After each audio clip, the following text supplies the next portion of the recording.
I'm going to go shut my window. I'm going to ask the first question, then go shut my window because of the construction crew or something. Go ahead.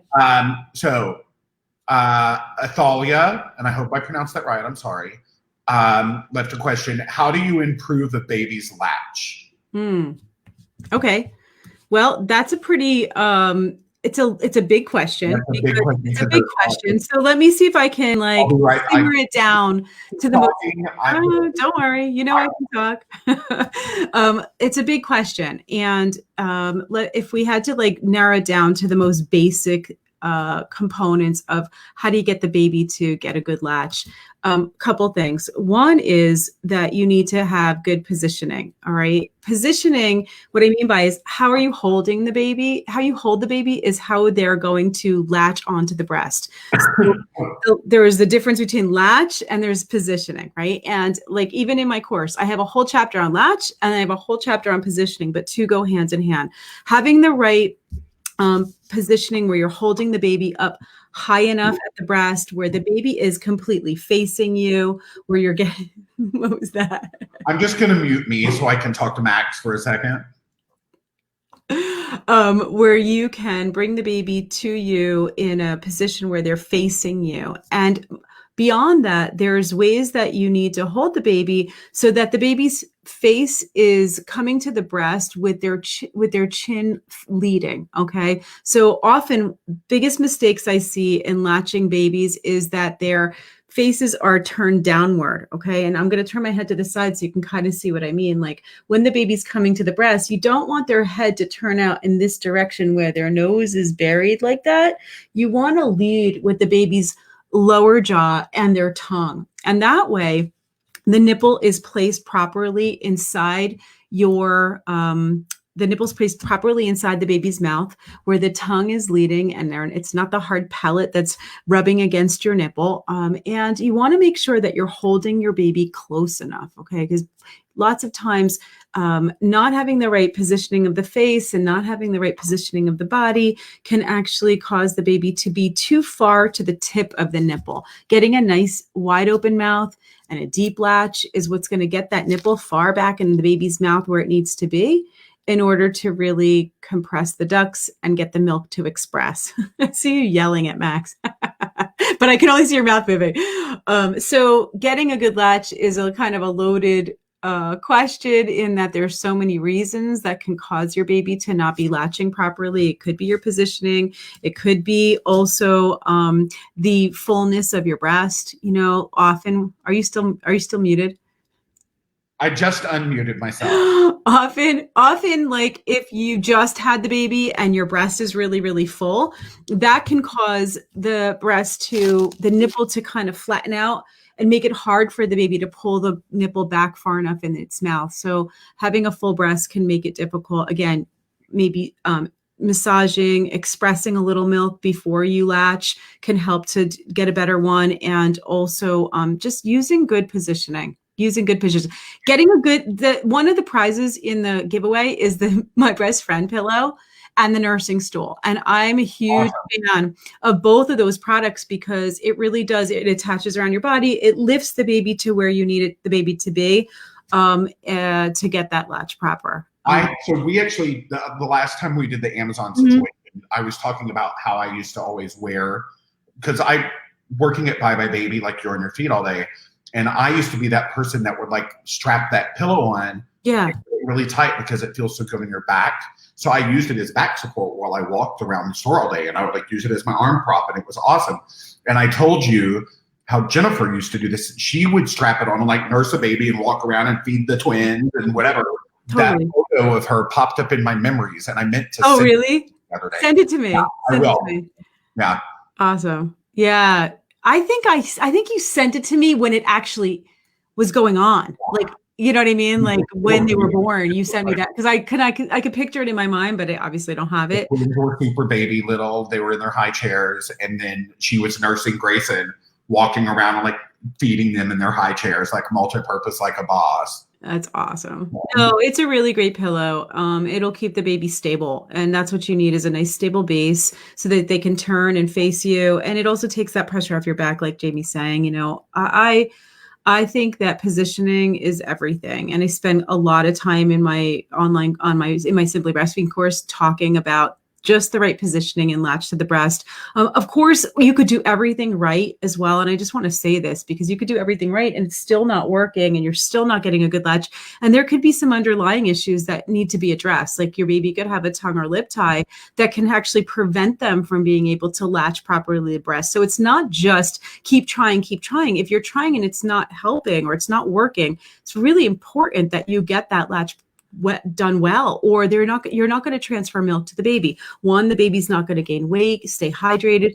And two, every hour that goes by that you're not expressing milk from your breast, it's telling your body to make less milk. So it could really impact your milk supply quickly. And so you want to get help, reach out to an IBCLC, lactation consultant right away if things are not working. So many of the visits I used to do were moms coming in with really no problem. It was just they were struggling and it was like a 2-minute fix. Here, tilt the baby's head this way or hold the baby this way and everything was better. And so that's what you want, is to just get that advice from an expert. Mm-hmm.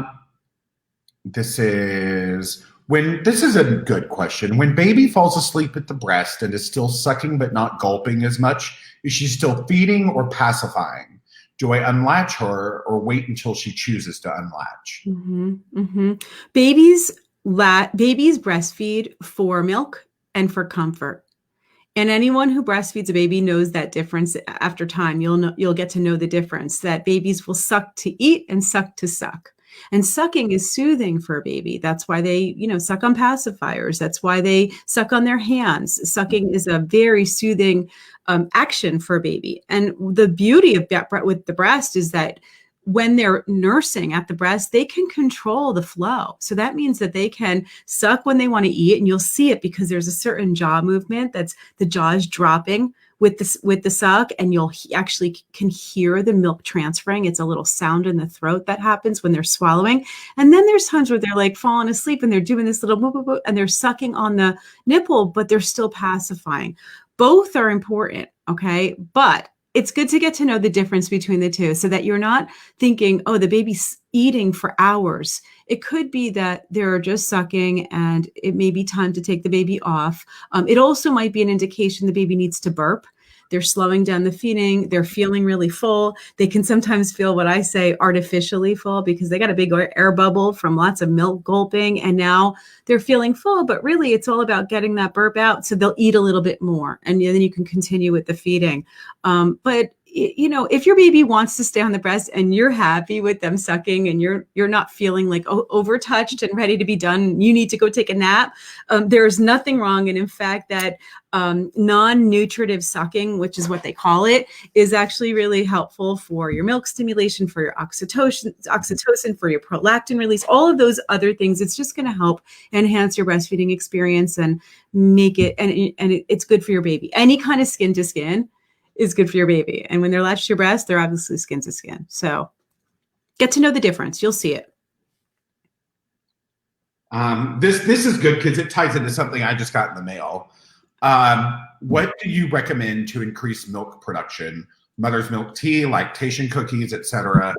And obviously there are things like that, and you want to use those in accordance with working in conjunction with working with an IBCLC to make sure that you're not getting like crazy oversupply and other things going on. But I did just get this big bag of lactation cookies in the mail, and I can't judge my supply. So I just judge by taste, and they were delicious. Mm-hmm. Oh, and you know what?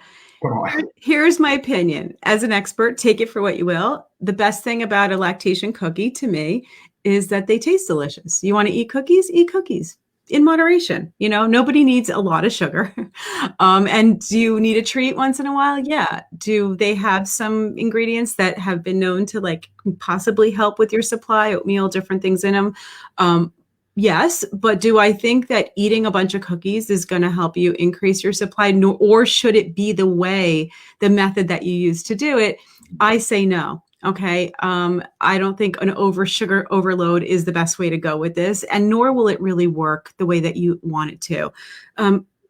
When I talk about low milk supply and increasing your supply, it's always important to start with like, well, why? Why do you think you have a low milk supply? You know, I have on my platform, I have an entire course on low milk supply, and much of it is covering the biggest reason for low milk supply. The number one reason for low milk supply is perceived. Now think about that for a second. Okay, that's the number one reason, is perceived low milk supply. That means that most people who have a low milk supply don't have a low milk supply, but they're not sure how much they're supposed to be making, or they're not sure how they're even supposed to determine how much, if it is okay or not, or they think that just more is better in every situation. So it's important to identify, is your low milk supply caused by a perception issue, a perception of it, or a misunderstanding of what your baby actually needs? Or, okay, that's the number one reason. The second reason for low milk supply would be like what we call a secondary cause, meaning you don't have any kind of a medical condition. It's being caused by your actions, whether it's improper latch and position, like we were saying before. What's the matter? We just got this crazy storm coming in all of a sudden, and the lightning was just nuts. Oh, gosh. Can't wait. You know this is going to. I love it. Continue, because I want to add to that.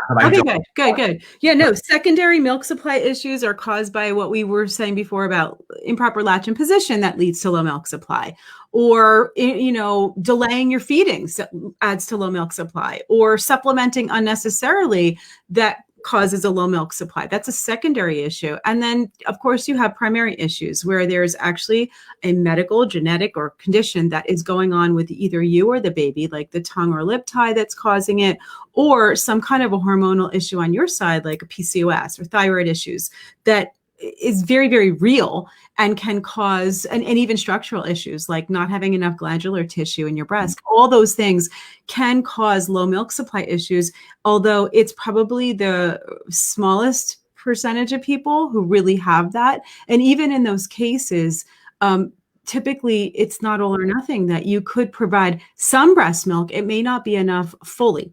Okay. And in those cases, you really want to be with all those cases, you want to really be working with an IBCLC to do that. Just adding lactation cookies to your diet, if that's what you're really concerned about, low milk supply is not the first step. Yeah.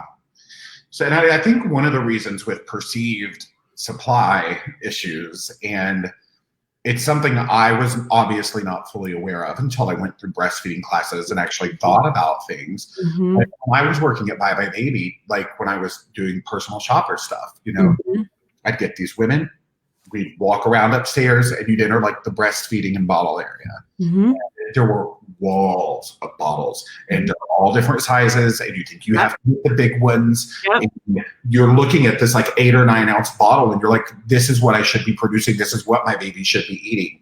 And a lot of women and men don't know how big a baby's stomach actually is and what they should be ingesting versus the differences between a breastfed baby and a formula-fed baby. That's right. The formula-fed baby will increase in ounces much higher than what a breastfeeding baby would ingest. That's right. And I think that'd be interesting to talk about right now. Yeah.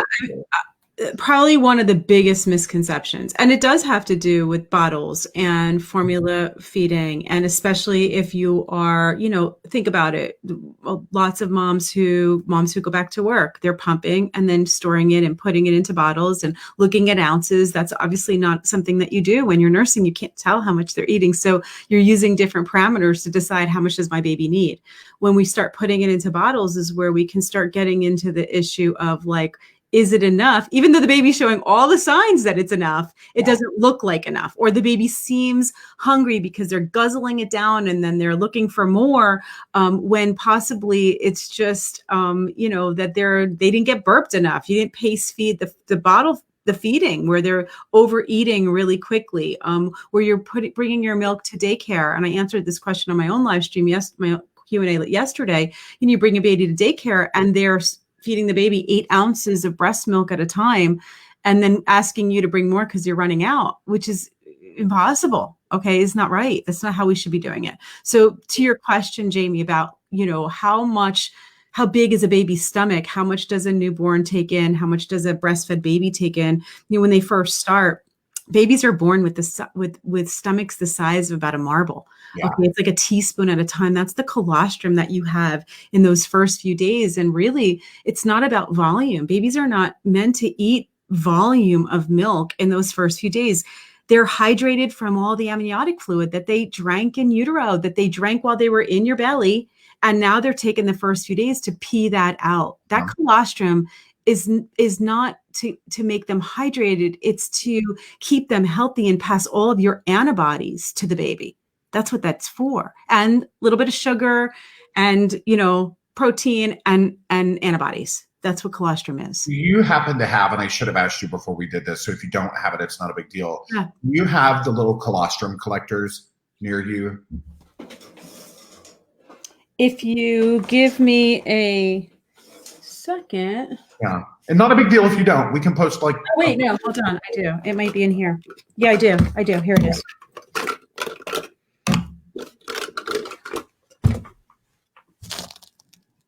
So these are these new little bottles from Even Flow Feeding that are totally the colostrum collectors. Mm-hmm. And you can see they're absolutely tiny compared to like a regular, Here, so this is the regular, this is a regular 5 ounce. Okay. So not even like an 8 ounce. This is a regular 5 ounce collection container that you collect breast milk into. This is a 2 ounce. And even that would be a lot for a newborn, or even in the first week. In the first week, we're talking about, like I said, about 5 cc's, a teaspoon at a time for the first day or so. That would increase to about a 1/2 ounce, which we're talking about like a little bit more than that. Like, I think, where's the 1/2 ounce? It's like here. Okay. Real small. That's about day 3.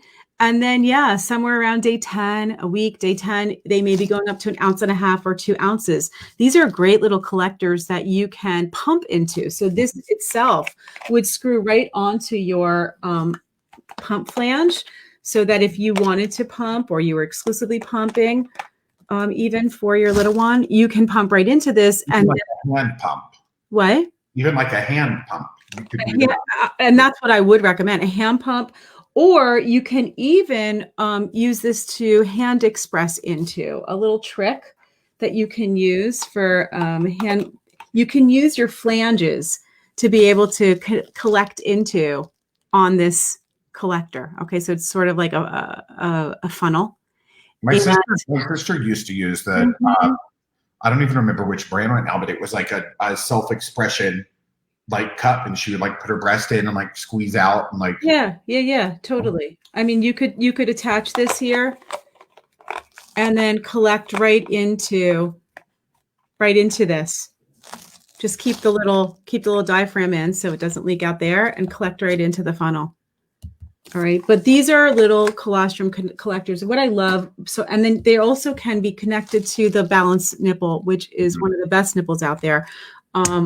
My friends just had a little baby, and she was a wee little nugget, 4.5 pounds, little girl. And so she's home now, and they're pumping, and they're using these bottles right now. They're great. The greatest. I'll send it over to you. I'll ask if I can. But it's this cutest little thing, because it's this teeny little nugget baby with these bottles, and you really don't see a latch on. This is not just like Even Flow commercial. No. You don't see a latch on other bottles like you see on the Balance Plus. Totally. And it has to do with the way that the nipple is shaped, so that their mouth actually opens onto the nipple versus just the tip going inside their mouth. They're great for pace feeding. They're great for getting that nice wide latch. I've used these bottles before even for suck training on a baby that's having difficulty latching, to get them to open their mouth wide. And so it's really different than a lot of the nipples out there. I really do like it. I love that it works with the entire system. It's part of our giveaway too. You're getting not the colostrum collectors, although I can arrange for it for the winner. So if the winner says, I'd love to have some of those collectors, people. We'll make sure that it's in the package, but you are going to get those balance bottles with the prize. But they're just great to go all together.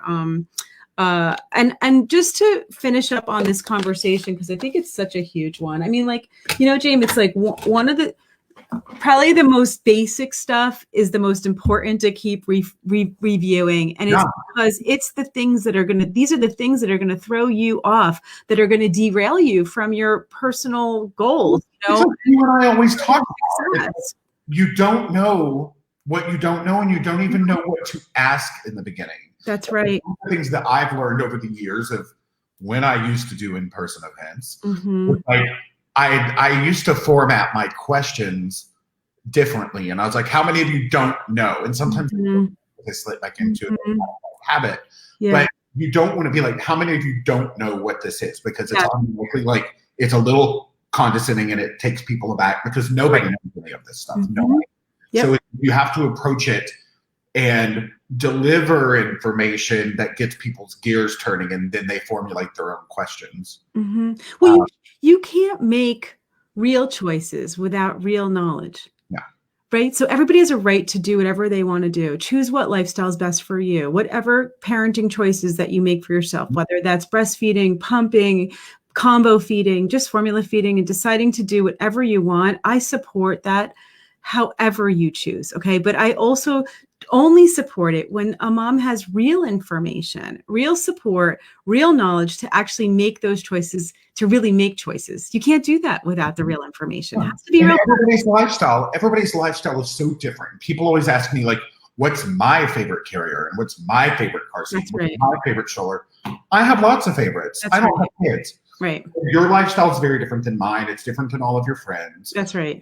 And it's the same kind of thing. And like when I was working, one of the things that always kind of, I wouldn't say it blew my mind, but it was worrisome. Was that one of my very first interactions when I first started at Bye Bye Baby 15 years ago was this woman, and it was like 8 o'clock at night, and she came up and she was like, "I'm having a C-section at 6:30 in the morning. What do I need?" And I was like, "What?" And she's like, "I'm having a C-section. I don't know what I need. I guess I need to get diapers and all this." And like, I am not one of the people that will ever shame a scheduled C-section. Not how I operate as a human. We all have our paths.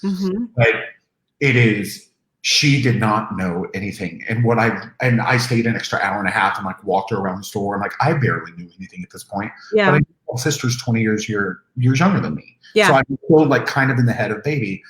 And over my time of working in retail, something that I constantly was exposed to was you see people actually put more thought into planning their vacation. Oh yeah. And I was like, you're having a human life, like.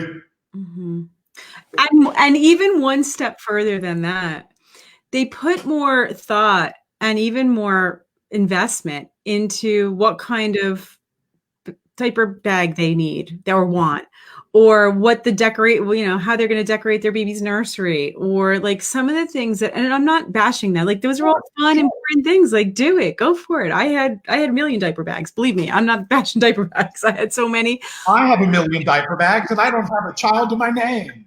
Trust me, I had a full, Jamie knows I had a boutique. I love baby clothes and I love baby things and I loved all the fun, beautiful stuff for baby. And I had, 30 carriers and diaper bags and all the rest. But the truth is that once your baby's born, there's one thing that they really need. There's only one real thing that they need immediately, and that's you, and they need to be fed. And, even if you decide that you're not sure if you want to breastfeed, you're not sure if it's going to work for your working schedule, any amount of breastfeeding or breast milk is going to help that baby and make a difference. And so I always tell people, start with the intent that you're going to do this. You might love it. You can always decide to not do it, but that baby will have received at least the colostrum or breast milk for the beginning. And especially right now with all that we're going through with, coronavirus and, all kinds of things out there. The only real protection that your baby has against viruses and illnesses is the milk that they're receiving from you and the antibodies they're receiving from you. So I really put that out there. I've had a lot of questions come up recently about weaning, about like, I'm done with this. Baby's like, a year old and I just want to end. And I'm thinking, yeah, in a normal time, I'd say, yeah, it's up to you. Decide whenever you want to do it. Right now, I'm actually encouraging people to stick with it a little bit longer. Even if it's not exclusive breastfeeding, stick with it, pump it into a cup. Yeah. Give it to your older children. Breast milk is just, it has properties that will help with their immune system, period. And it also helps with pink eye. And I told this story enough. And I got the pink eye once from my nieces. And Jennifer and I are obviously close. So Jennifer was still nursing at the time, and she would express breast milk, and I would put it into my eyes with a fresh, clean, hot, warm cloth, like Mama Melinda told me to do. Yeah. And that in kind of like a couple days. Yep. Yeah. Like, Totally. Breast milk in your eye holes. That's gonna be one of my memoirs. There's a lot of uses for breast milk, but especially in the eyes, it's a good one. It's definitely a good one. Yep. I want to just tell people, and it's again, I created the platform I have because where do you go for one place that is going to be something that you can trust? Obviously there's lots of people out there who teach breastfeeding, but there's also a lot of people out there on the internet who claim to be experts in a particular area, who've not really had that training, have really not seen that many people, have really not spent the years of like really learning how do you help someone to be successful with this. And it's the reason why I put the platform together is you and I have done countless shows like this, and I have countless other shows on all different topics and my breastfeeding courses that now you can really go over and access and use as an incredible resource, so that day or night, I mean, that was the intent, watch the course, but have the Q&As time coded for you, be able to search the question that you need and get a real answer. Yeah.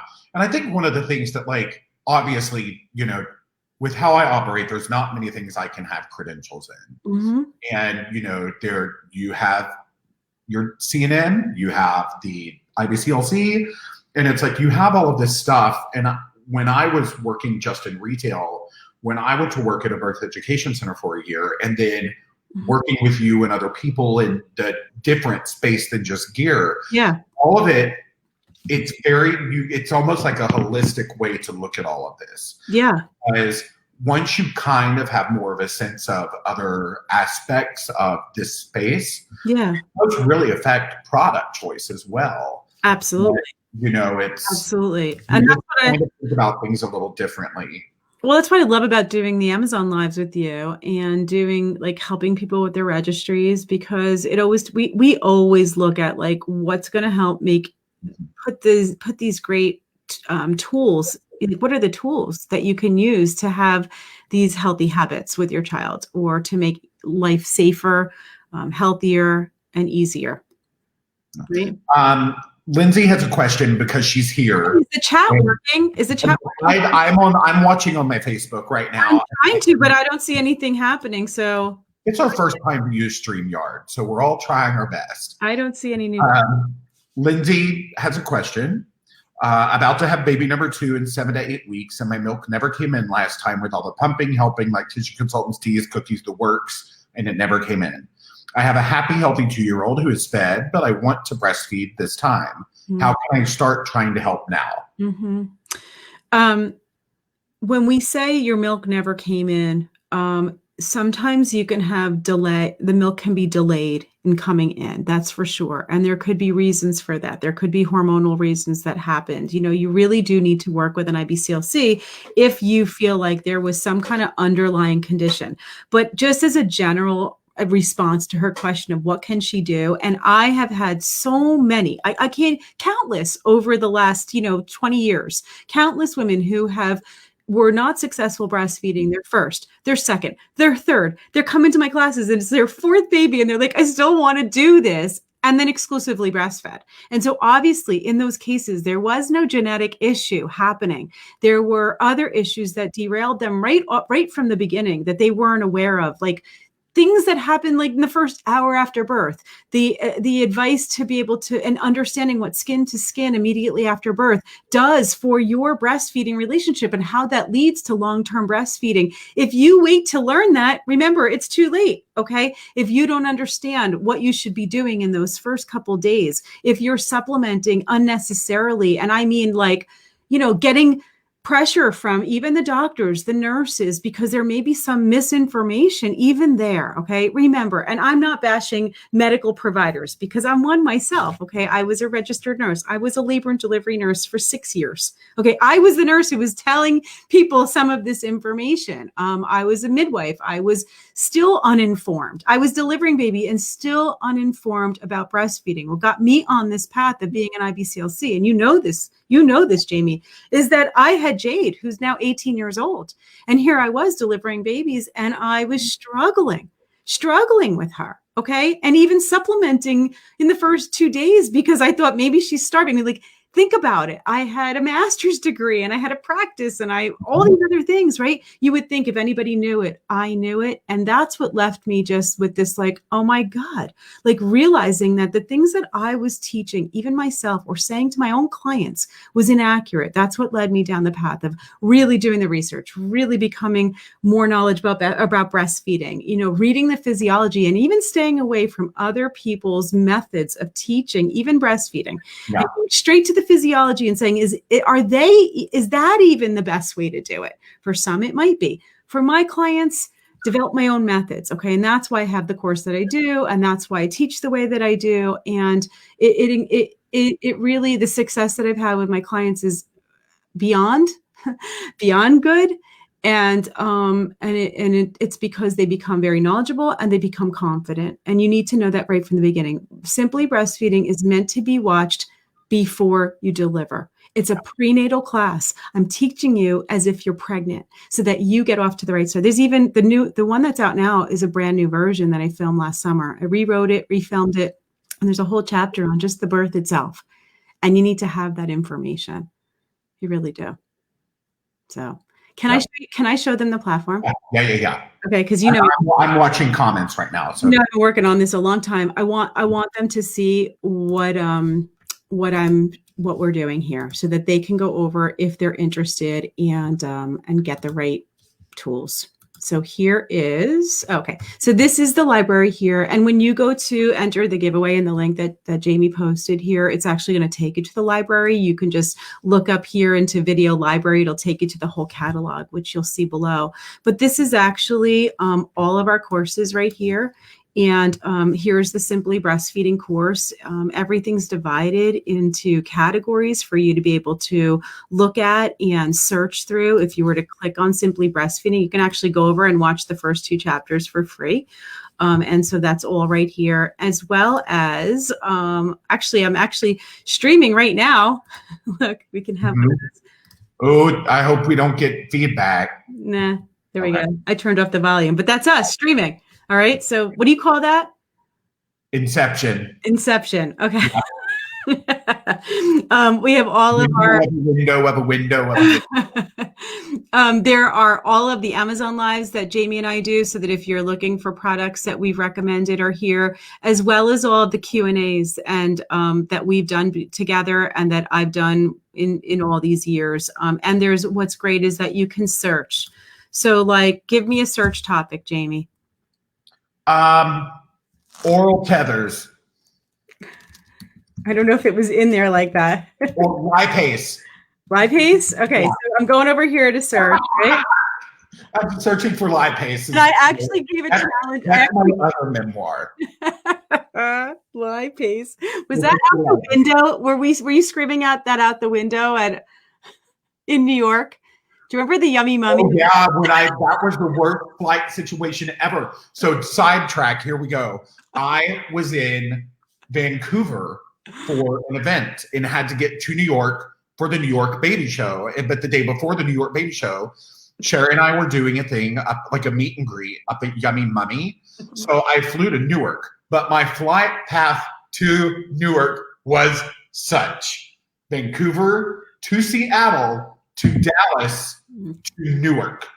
And I basically square root America. That's what I called that. I remember that day. You were like, and it was horrifying, and I didn't sleep at all. And I landed in Newark. Carrie and Joe picked me up. We had to drive into the city. I'm loopy out of my mind. Normally, I can keep my crap together if I'm tired. This was not okay. So we're like driving through Midtown, and I have my head out the door, getting ill, trying to stay awake. And I'm like, who has questions about my pace? Come on up to Yummy Mummy on the Upper East Side. And I'm screaming like I'm about colostrum and mastitis, like everything. I really wonder what people thought. Oh my God. I was freaking. I was laughing so hard in the front. I might even have a video of you doing. I was delirious. Delirious. You know how many events you've attended with me where you're delirious like that, and I have to sit with you so many times. So travel. I mean, what I would give for travel and events right now. Hey, listen, if you guys just want a good laugh, so here we're talking about, hey, go over to the library for good breastfeeding advice. If you just want to like watch something funny, go over and watch a few of the episodes that you and I have done together where I actually have to mark some of those because, like Hambits, Hambits. And then when I had my Into the Woods bruise, Jamie pulled down his pants for the live stream. That just had its anniversary, so it popped up. And y'all came to see Into the Woods, and so we did a breastfeeding Q&A on the floor of your bed and breakfast in Hudson, New York. And I got up and took my pants off and showed this awful bruise on my leg because it was my entire. I wonder if I could search that in the library. What a horrible thing to put up right now. I just wonder. I don't know if it will, but I just want to see something. Would it actually? Oh, then we have a question. Clara, I'm going to get to your question. Oh, it's not that. It's not going to come up, but I'll find it. But anyway, if you were to type something like we were saying before, lipase into the library, what it's going to do is give you all the Q&As where we've ever discussed lipase. That means that if you're looking for something in particular, you could go right to that Q&A, and everything is time coded for you so that you can find here frozen high lipase milk, and you could actually watch. All right. Yeah. So everything here is some of the videos are free. Most of them are just a subscription. But if you want Audrey's in the chat, maybe she'll give you the link right now to the free library so that you can go and test it all out. But there's a good 20 videos right now that are free that you can go watch. Clara has a question. Yeah. Because she's here. I have a 27-day-old baby girl. Congrats. My number 3 to breastfeed. She was tongue-tied, which is why I said search oral tethers. Okay. She was tongue-tied, and this Monday it was clipped. Her latch was quite painful. It's a bit better now after the clip, but it still hurts some. Mm-hmm. What can I do to help her latch better with less pain? Mm-hmm. Or do I need to just wait and give her time to figure it out? It's a really good question. So what she's talking about, tongue-tied tethers, what Jamie was referring to, it's where the baby has tissue that is connected, that tissue is tight underneath the tongue. So the tongue can't actually function the way it needs to. Or you can have a lip tie, which is tissue that's connecting the lip to the gums that is not allowing the baby to get a good latch. You can also have ties in the cheeks as well. And so what happens often is that these are either missed or misdiagnosed, never diagnosed. And so it just becomes, breastfeeding was painful, or I just didn't make enough milk. And it's never figured out. But in this case, they're saying, okay, we did the release. And that's something that, that you can have done, but it doesn't end there. And I think that's where, again, you need to work with an IBCLC. It's not enough to just go to see a pediatric dentist to do the release. Okay. Or to just go have it done and think that's going to be the quick fix. I got it released. And listen, for some moms, they'll have that release and it's like night and day, the next feeding, everything's better. But for so many, it's not the first thing to go to. And it's not going to be the end all. Often because of those tethered tissues. There are muscles that are all connected. Your tongue is connected to all the muscles in your neck and into your shoulders and into your jaw, and all the tightness that is there from a baby who has already been sucking and not knowing how to suck properly, all that needs to be worked on as well. And so there's always got to be some kind of body work as well. So it's going to be with a craniosacral therapist or a chiropractor. Big fan of craniosacral therapy. Yeah, definitely. I was in New York where I worked at the birth center. Mm-hmm. Love it. Absolutely. So, having that as well as possible release, okay, is going to be important to be able to correct that latch. Not only that, and even if you do both, you still need the IBCLC to work on the positioning and retraining that. When I said before, suck training, retraining that baby to suck properly, use their tongue properly. That needs work. It's worth it. Okay. It's worth it because tongue and lip ties and all these tethered oral tissues are so much more than just about breastfeeding or breast milk.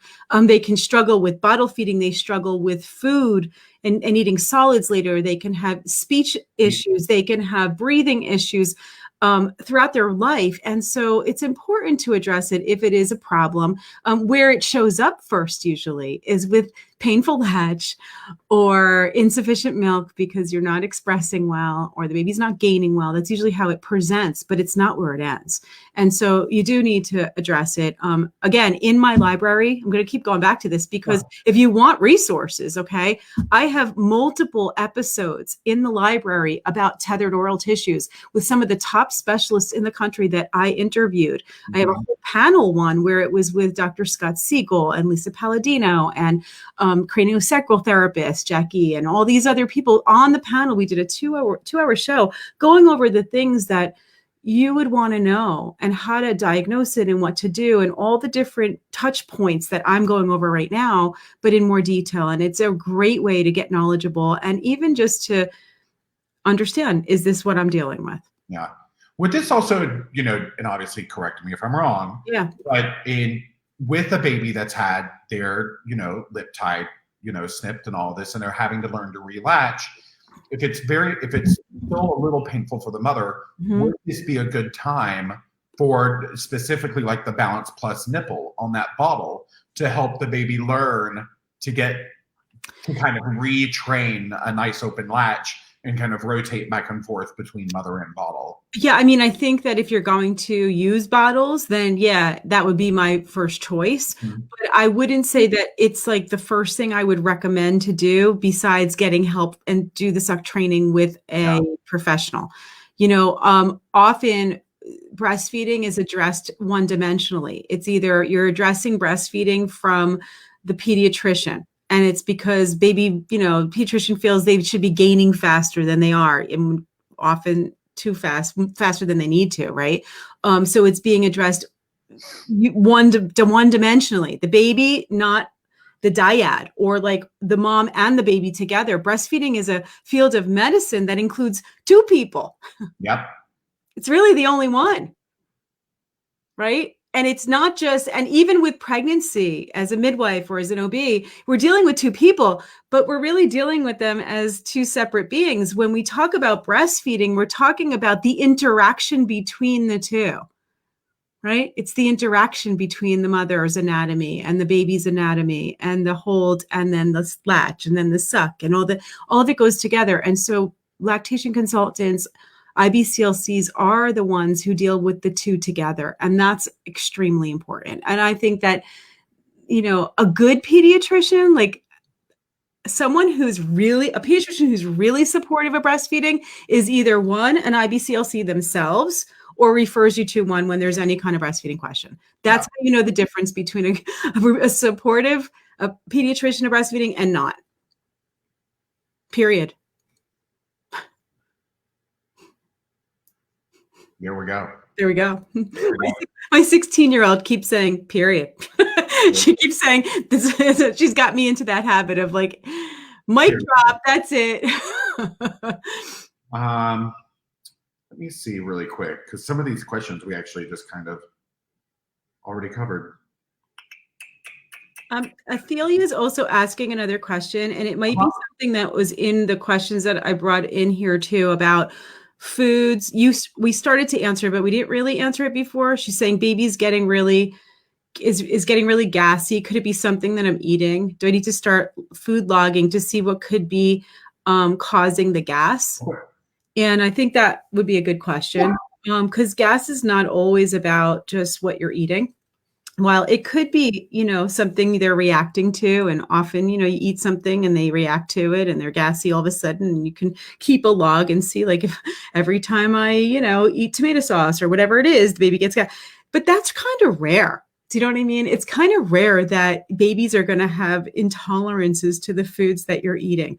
Gas. Well, and that's just really quick. That's something like, I feel it's so culturally American, because all these other ethnicities out there with different and everything, like, they're not having babies that because they're having spicy foods and all of this. Imagine babies in like India, Mexico, all over the world where, that's the mom's diets. Imagine if you hear that? No. There is, I can see it right now with all the trees, but there's insane wind coming in right now. We had the hurricane come through. I was supposed to do my live stream on Tuesday, and just as I was about to go live, all power went out. Yeah. Hurricane came right up the East Coast. I'm in New Jersey, so it was just. And then I was in the basement here in my studio, and when I walked back upstairs, like, the trees were down. I was like, I didn't hear anything. Any damage? I didn't even ask. There wasn't any damage, but like, things were flying around, and there was like just branches everywhere, and My old neighborhood in Astoria, there are trees down. It was bad up here. It was definitely bad up here. Oh, I hear it. That's insane. Empty it out. Go down to the basement. I'm gonna scream Dorothy out the window momentarily when we're done. But back to the foods, right? Is that what we were talking about? Foods? Yes. Yeah. Foods. Gassiness can be caused by something you're eating. It can also be caused by not burping enough. Okay, so that if your baby's going through a growth spurt, baby goes through a growth spurt, your body bounces back with an abundance of milk. Now the baby's gagging and choking as they're nursing because there's so much milk. You need to just be paying attention. If they're swallowing a lot of air, they're going to be more gassy. Yes, and if that's not the case, then go take a look at what it is that you're eating. But I'll just say this. The number one thing that most babies or infants, human infants, have an intolerance to, and I'm not even going to call it an allergy, it could be an intolerance in that first year, is cow's milk protein. And that means that they're not going to be allergic to milk necessarily for the rest of their lives. But remember, human milk protein is different than cow's milk protein. And when you eat cow's milk in any form, cheese, and some of it's hidden, so you got to really look closely if your baby really has an intolerance, that protein does pass into your milk.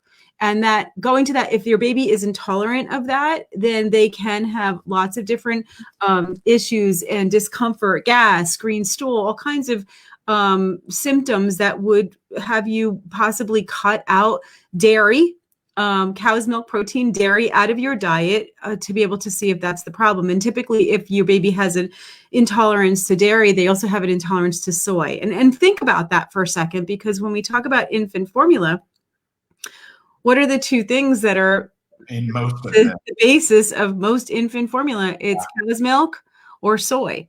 And so I'm happy to see like some of the goat milk formulas that have been coming out the past. And that usually doesn't always go hand in hand with a dairy allergy, so it can be better. But it's one of the reasons why I encourage, if you're pregnant, get prepared to breastfeed and then make the decision later how long you're going to do it and how long, how it's working for you. But go with the intent, because often people don't realize that you may have an issue using formula and until it's too late. And now your milk supply has dwindled, or you haven't really, you didn't get off to the right start because you thought you weren't going to do this. No. I'm thinking that everyone who's watching right now, if you're sitting on here, then you're either planning to or you are. But, you know, it's really important to get the knowledge. And also, like, good on everyone who's here. And it's one of the things that, like, you know, when we first started doing this, I was like, it's also just how Facebook works. You never know how many people are going to see this and watch. Right. But regardless of the amount of people who are here, it can be 30 people, it can be 200, it can be 300. We never know. You have control over it. Yeah. However many people are here for the information. So who cares? And you're here. It's about the betterment of all of it, and it's never a numbers game. No, it's not. And, you know, I mean, I love coming on here with you because obviously your audience is amazing. And, you know, I have my own people who watch me on Facebook, but they may never get to hear this good information. And it just makes me happy to know that maybe there's a few people who've never seen me before, who've never heard this. And if we could just help one person today with an answer that opens their eyes to something that says, oh, you know, that's me. I see it. Okay. I see what happened last time. Okay. There's something different I can do, that it was worth the entire hour of us being here together. That's the point. And I get to see you. Want to make this like an easy, chill, comfortable conversation. Listen, Jamie and I are like brother and sister. We're like family. Yeah. I consider you my brother. Absolutely. You know, and so anytime I get to spend time with you, I'm just happy to do that. You know, so there's not that many people that I say that about. Nope, same. And especially people that I work with in this industry. Not too many people I consider family like you. Yeah. And this is just, I mean, one of the things, you know, I know a lot of IBCLCs and a lot of them are absolutely wonderful. They're all working in their own special way. But it's like, one of the things I was like, there's not a judgmental bone in your body when it comes to like feeding or any of this. One of the reasons when we first met, I was like, there we go. Because some IBCLCs, just how they operate, are very, very, very militant, for lack of a better word. And it's detrimental when you are a new parent or a second-time parent early on and you're exhausted and your hormones are crazy and it doesn't seem like anything is working and it makes you upset. That's not how I like to operate. Well, you know, I think that, and I'll say this about myself so that everybody understands who I am. I consider myself a midwife. And so if you've never had midwifery care, if you're seeing an OB, if you've never experienced what it is to be cared for by a midwife, this is what it is. It doesn't matter what the topic is. I could talk to you about pregnancy. I can coach you through your birth. I can deliver your baby. But what we're talking about is breastfeeding. But this is a midwifery model of care. And all this is about is really empowering and supporting women to make choices that are good for themselves. It's not about me making the choice for you. I'm here to just support you, to give you the information and help you feel confident. So that's where it comes from. It's really nothing different than I've ever done. It's just this topic. Yep. Totally. Yeah. Awesome. Well, thank all of y'all for hanging out. We've been doing this an hour now, and it's getting to my lunch time. And I'm going to have to take this monster outside once this wind dies down. Yeah. Go over and enter the giveaway, especially if you're expecting or you're pregnant. I mean, if you're expecting or pregnant or you're breastfeeding, the package is great. I mean, like there's so many great things in there. It's like all these, especially even the new pump is in there. So you're just going to get a lot of great stuff. Yeah. So go enter, share it with your friends, enter for your friends. Definitely. Definitely. So we will see all of you later. I'll see you later as well. Hopefully a tornado does not come destroy Denver while I'm sitting please here. Be careful. Please be careful. Like, just walk this dog away and thank God he's big enough where a wind won't take him away. I said we have to get Lucky and Max together. There's just Lucky like a kite in the sky. Oh, I have to go to the other window. I keep forgetting when we stream like this. I know, right? Go to the other window and stop. So thank y'all for hanging out. I'll see you later. I'm going to end this video and hopefully Bye, everyone. Bye.